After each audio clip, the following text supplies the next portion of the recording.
Hello everybody and welcome. In this video I'm going to show you how to create Equalizer preset for your speaker EDIFIER D32.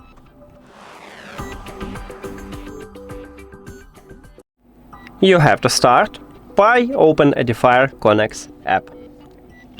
Of course you need to add your speaker to the application and then you will see the same menu.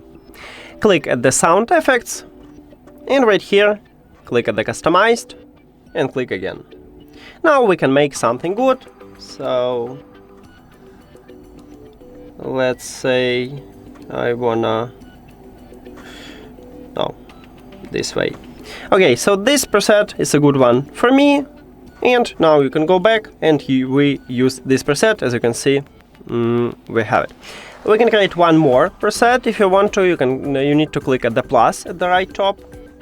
And you can scan QR code or you can click new sound effect. Now name it, let's call it test, then save. Can we? Yeah.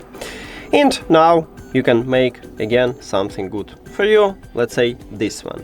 And now we have two presets. As you can see, you can create more,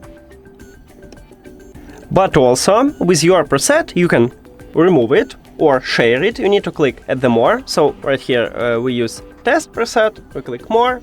Right here we can share it, we can reset it and make it by default. Yeah. Then we can rename it by click at the rename and delete. Delete and confirm. Let's rename the first one. So more, rename, and let's call it bus and save. And that's it. Thank you for watching this video. If you found it helpful, please consider subscribing to channel and leave the like on the video. See you later.